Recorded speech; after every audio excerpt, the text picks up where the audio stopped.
Gurdwara management committee दवाई जो है वो इस रेट पर देगी जिस रेट पे दिल्ली के अंदर किसी के लिए संभव ही नहीं होगा। दिल्ली सिख गुरुद्वारा मैनेजमेंट कमेटी द्वारा बंगला साहिब में बाला प्रीतम दवाखाना की शुरुआत की गई है। आइए देखते हैं पूरी खबर। पहुँचे हैं कनॉट प्लेस स्थित बंगला साहिब गुरुद्वारा और यहाँ पे जिस तरीके से प्रीतम बालाजी दवाखाना करके एक जैनिक दवाइयों का एक मेडिकल स्टोर दवाई घर आज शुरू किया जा रहा है। बता दें कि इस तरह का दवाई घर भाजपा सरकार में मोदी दवाखाना नाम से भी चालू किया गया था, लेकिन उस स्कीम ने भी इतनी अभी पकड़ नहीं बनाई है समाज में, कारण कि जेनरिक दवाइयों को कहीं ना कहीं कमज़ोर या कम दर्जे की दवाई माना जाता है। ये भ्रांति को दूर करने के लिए आज जिस तरीके से यहाँ पर एक दवाई घर स्टार्ट हुआ है और तो बताया भी जा रहा है कि आने वाले समय में सभी गुरुद्वारों में इस तरह के दवाई घर को शुरुआत किया जाएगा। जो ये भ्रांति समाज में है इसको किस तरीके से यहाँ मैनेजमेंट कमेटी दूर करने का प्रयास करेगी और साथ ही साथ जो जाल या माया जाल कहें एलोपैथी या ब्रांडेड दवाइयों ने समाज में या इस पूरे ब्रांड मार्केटिंग में अपना कब्जा जमा रखा उसको किस तरीके से दूर करेगी ये अपने में देखना होगा। और एक बार कोशिश करेंगे मैनेजमेंट कमेटी से बात करने की और जानने की भी कोशिश करेंगे कि किस तरीके से वो इस पर काबू पाएगी। कारण क्या है कि जिस तरीके से अभी दवाइयाँ बड़ी सस्ती हैं, कहा जाता है कि जो दवाई मार्केट में 100 रुपये की है उसको 10-15% पर यहाँ से आप उपलब्ध हो जाती है और यही कारण है कि सस्ती का नाम मतलब बेकार। और ये जो भ्रांति पैदा है इसको किस तरह से चैलेंज के तौर पर देखते हुए ये मैनेजमेंट कमेटी दूर करेगी, बात करेंगे। ये बाला प्रीतम दवाखाना जो है ये एक नया इनिशिएटिव है।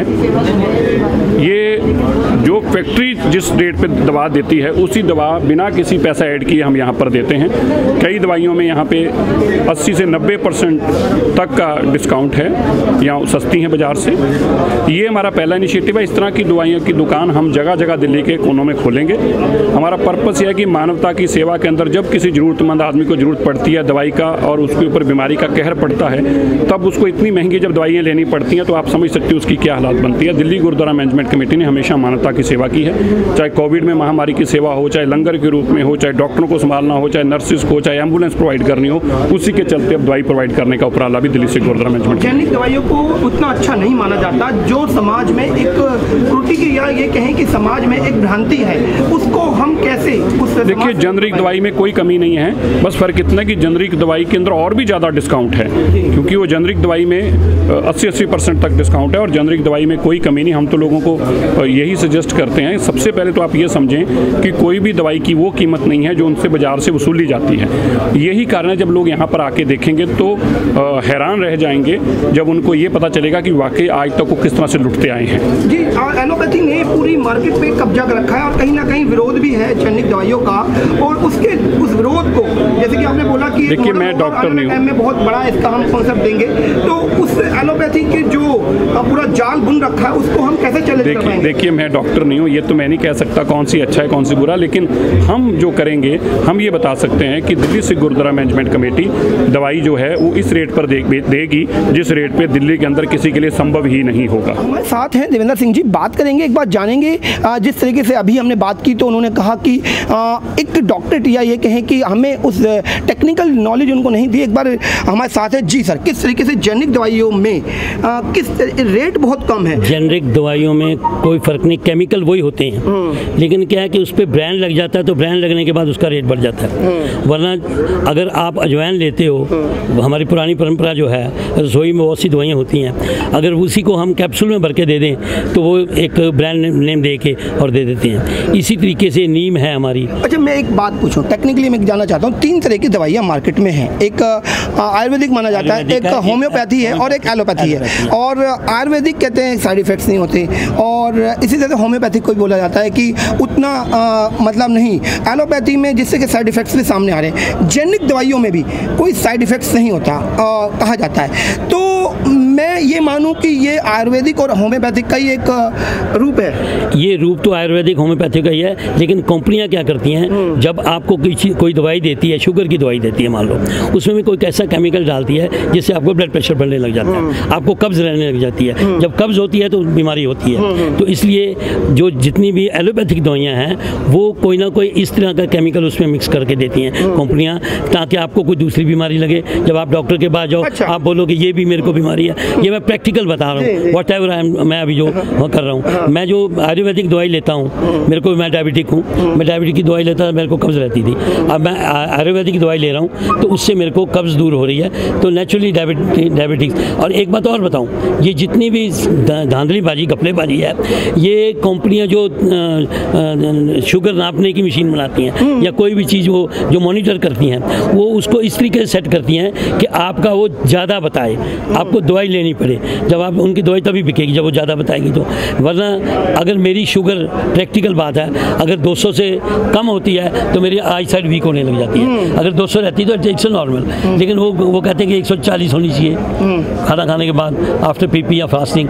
तो वो जो चीज़ है ना, जब आप दवाई ज़्यादा लेते हो, आपको ऑर्गन भी ख़राब करती है और आपकी जो नॉर्मल चीज़ है उससे आपको दूर कर देती है। इस तरीके से मैं जो भ्रांति समाज में है कि मेरी जो बीमारी है वो एलोपैथी से ही जाएगी, किस तरीके से मैं इसको पार कर पाऊंगा? लोग जो हैं उसको एकदम चाहते हैं कि एकदम असर हो उसका, लेकिन आयुर्वेदिक जो दवाई है उसका असर थोड़ा देर से होता है, लेकिन होता है। जब वो असर होता है तो साइड इफेक्ट नहीं होता। जब आप किसी चीज़ का एक्सेस लेते हैं, भाग दौड़ की जिंदगी में मैं आयुर्वेदिक पद्धति को समाज में कैसे कारगर कर पाऊंगा? आप उसको प्रैक्टिकल अगर आप लोगों को करवाएं, जैसे अभी कोविड आ गया, कोविड में किसी ने कहा ये काढ़ा पी लो, किसी ने कहा वो काढ़ा पी लो। बिल्कुल। लेकिन क्या है कि मैं 66 का हूँ, I am not frightened of Covid, because first of all in your brain, कि तुम्हारे ब्रेन में एक बात बन गई कि एलोपैथिक दवाई ठीक है, वो डॉक्टर है वो जाके देखता पकड़ के और वो कर देता है। लेकिन ऐसी कोई बात नहीं है। जितनी भी ये चीज़ें हैं ये दिया और मैनिपुलेटेड, चीनी बनाई शुगर हो गई, मतलब गोरों दे के गए। उसके बाद आप चाय पीते हो, खुश्की करती है, और आपको घी खाने के लिए डॉक्टर मना करता है, वो खुश्की होती है, नसें टाइट होती हैं। ये सारी चीज़ें इस तरीके से काम कर रही हैं। तो हमें अपनी जो पुरानी पद्धति थी, जो हमारी आयुर्वेदिक पद्धति थी, उसी तरीके से चलना चाहिए। ये जो अभी हमारा दवाखाना खुला है, ये साहिब श्री गुरु हरराय साहिब जी भी ये काम उन्होंने दवाखाने खोले थे और वो खुद भी दवाई देते थे। एक मुगल बादशाह को भी उन्होंने दवाई दे के ठीक किया।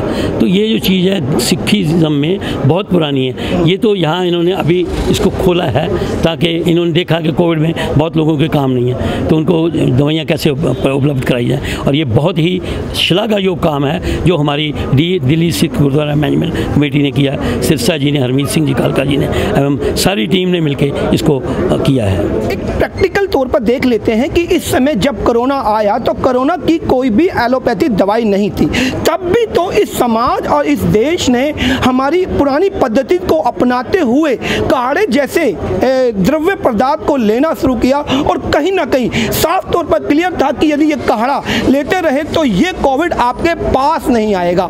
तो क्यों नहीं समाज समझ पा रहा कि जो हमारी पुरानी पद्धति रही है वो अपने में कारगर है? एलोपैथी एक बिजनेस बन चुका है और जिस बिजनेस को आज इस समाज में अपना जाल बुन चुकी है, और शायद इस तरह की जेनरिक या कहें आयुर्वेदिक और होम्योपैथी पद्धति की हमारे समाज को, हमारे देश को बहुत ज़्यादा ज़रूरत है। कारण कि जो ट्रीटमेंट या इलाज के नाम पर ये एलोपैथी लोगों की जेबें खाली कर रही है, उसका एकमात्र साधन यही हो सकता है। रौनक सिंह जी हमारे साथ हैं, एक बार बात रखेंगे किस तरीके से ये जो जेनेरिक दवाई है समाज में अपना वर्चस्व कैसे कायम करेंगे? जी सर। ऐसा ही कि जैसे जेनेरिक दवाइयाँ ये एलोपैथी दवाइयाँ हैं उसी की तरह काम करती हैं कि मैं भी काफ़ी समय से वही दवाइयाँ इस्तेमाल कर रहा हूँ, मेरे को कोई फ़र्क नज़र नहीं आया। साल्ट वही है, सिर्फ क्या है कि जो एलोपैथी दवाइयाँ हैं ये डॉक्टरों के साथ में कमीशन बंदी होती है, नीचे से लेकर ऊपर तक कमीशन जाती है। जिस दवाई को जितना चलाना चाहते हैं उसी के हिसाब से उसकी कमीशन ज़्यादा जाती है। एलोपैथिक ये जो